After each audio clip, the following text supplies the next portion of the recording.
My name is Joshua Hill, and I love politics so much that I actually created a political commentary news outlet called Josh Hill Politics.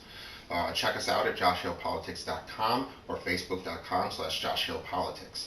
We're also on Twitter and YouTube, and we're pretty much everywhere. So I don't know if you've realized lately or been paying attention to the news, but there's actually a pretty big presidential election right around the corner, unfortunately. And within the Republican Party is the nominee Donald Trump, and within the Democratic Party is the nominee Hillary Clinton. Now, I've been a Democrat, a registered Democrat, my entire life, or as long as I was old enough to vote anyway.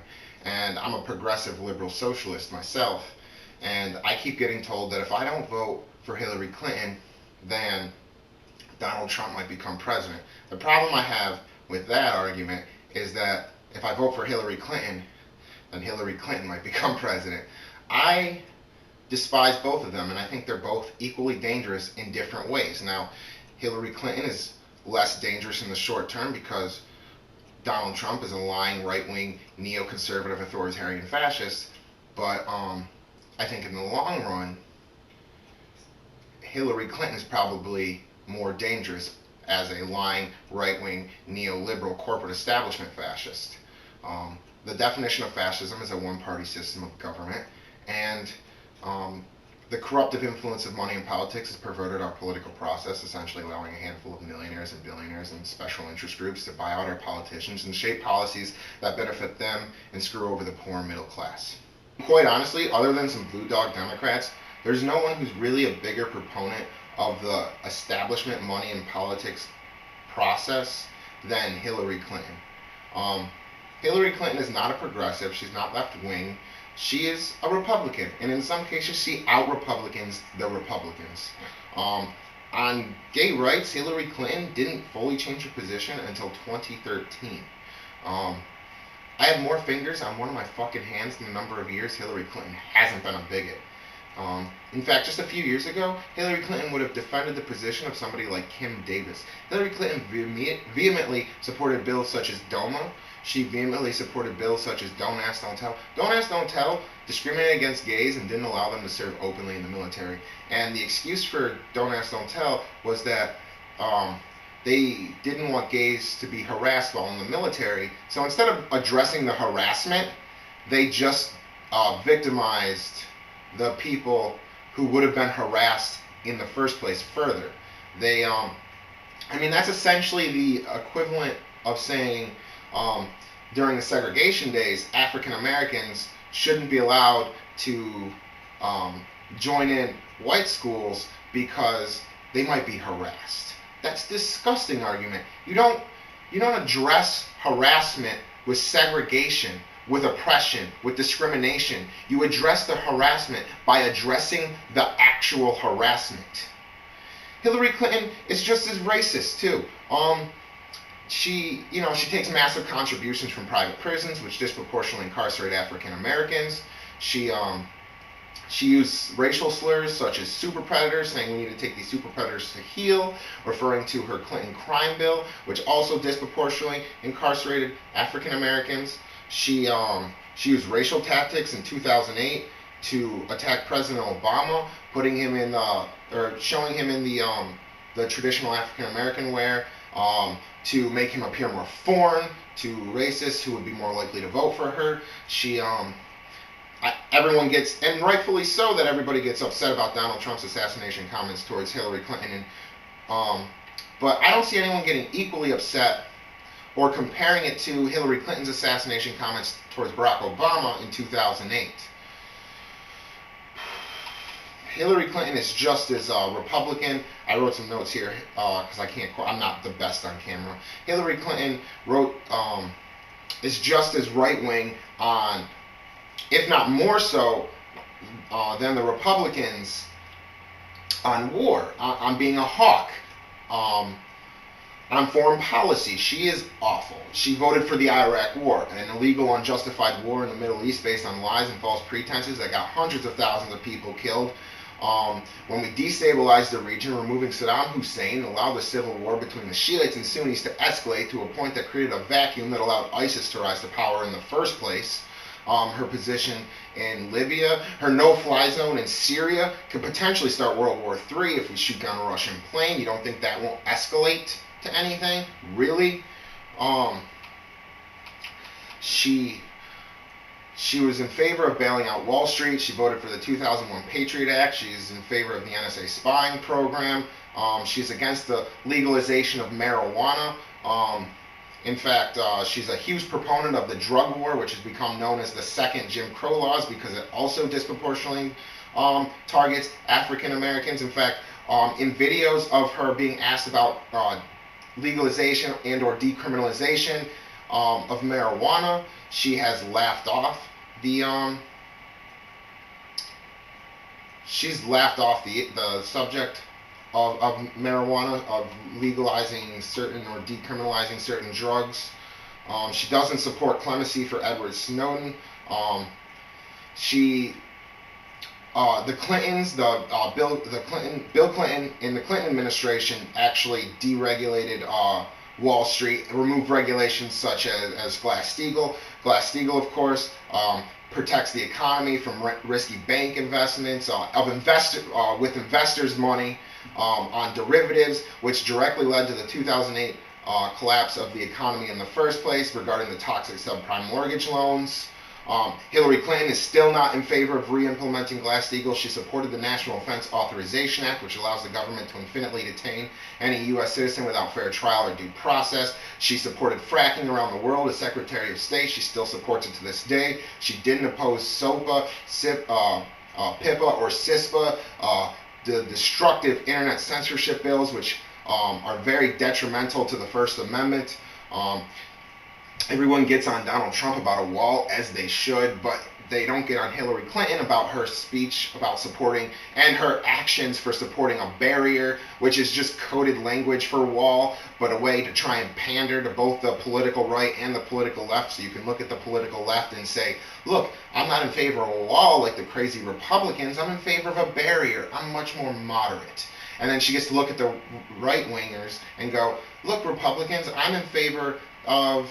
Look, conservatives, I'm in favor of this barrier. And now I don't go as far as a wall, but I'm still in favor of a barrier because I'm strong on border security.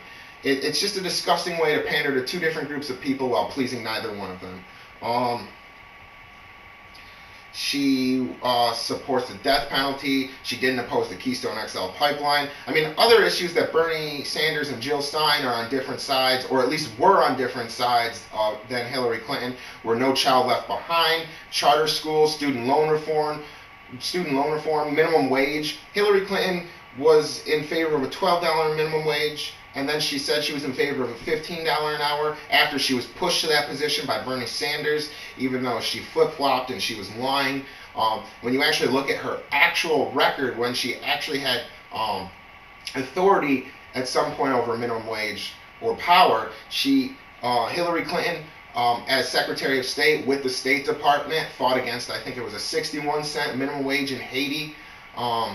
They settled on like 30 or 40 something cents. What kind of disgusting human being does something like that?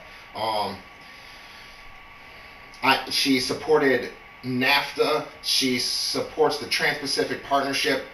She called it the gold standard. She pushed for the Trans-Pacific Partnership 45 times while calling it the gold standard. And I know what you're saying now. Some people will make the argument that, well, Hillary Clinton's no longer in favor of the Trans-Pacific Partnership because Bernie Sanders pushed her to the left during the primary and pushed her out of that position.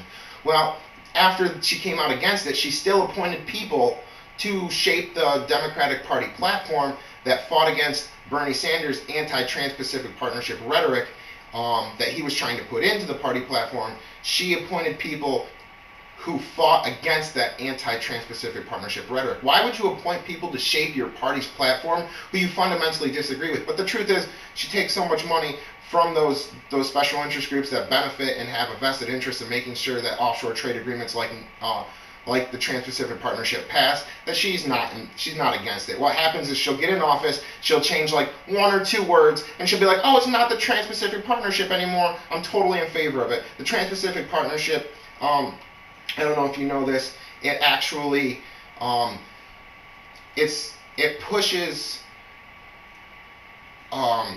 for slave labor in places like Malaysia. It ships a lot of our jobs overseas, and it actually gets rid of U.S. sovereignty. What it does is it creates an offshore world tribunal court where corporations appoint who's in charge. So let's say a corporation is pumping chemical water into chemicals into your drinking water, and now this government wants to protect its people and sue the company and have them stop doing that, essentially. And so they have to go to this world tribunal court.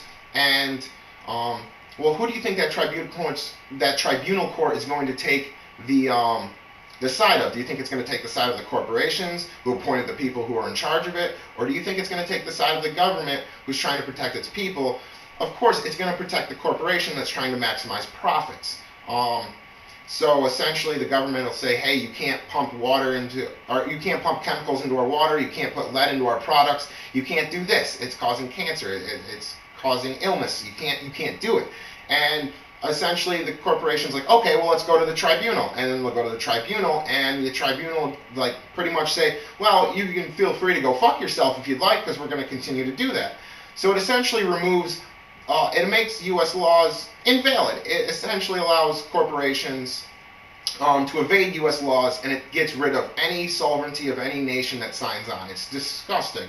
I actually haven't heard a good argument for Hillary Clinton that doesn't consist of Trump. Boo! Like, that's pretty much it. And so I don't support Hillary Clinton. I don't support Donald Trump either. I actually support Jill Stein, because Jill Stein is essentially Bernie Sanders' platform, except a little more progressive and in an anti-establishment party. And she is the only progressive still in the race. Her policy and her platform aligns with my own, and I would rather lose with somebody who represents my policies, and I would rather lose with somebody who represents the American people than win with somebody who exclusively represents special interest groups and big money donors. I support Jill Stein. I support the Green Party this election, and my hopes is that you can get the Green Party to 5% of the popular vote, which will give them matched federal funding for the Republicans and the Democrats in the next election. And if you provide that kind of those kind of resources to the Green Party, to third parties, it'll really, really diminish the amount of obstacles that they have in the next election. If you get them to 15%, not only do they get further federal funding, but they also get to perform in televised national debates with the corporatist candidates of the Republican and the Democratic Party. And if you do that, if you were to give a microphone, a massive microphone to the American people, to someone like Jill Stein, it would not, and you tell them, like, you get them on all 50, because they have federal funding and they're able to have the resources to get on all 50 ballot, or all 50, get on the ballot in all 50 states. It's not even a competition at that point. Jill Stein would crush in a televised debate in the same way that Bernie Sanders did. And if you were to put a third-party anti-establishment candidate onto that televised debate with those two candidates, it wouldn't even be a competition. She were to say, "Hey, I'm this anti-establishment candidate. I have these policy platforms, and I'm on the ballot in all 50 states." It would be over for the Republicans and the Democrats, and that's the goal that I'm trying to push. That is my mission, and I hope you join me as well. So, despite how terrible I am on camera, if you still enjoyed this video, I hope that you like and subscribe and check out joshshowpolitics.com. Also, let me know what you think of this election in the comments below. Thanks, and have a great day.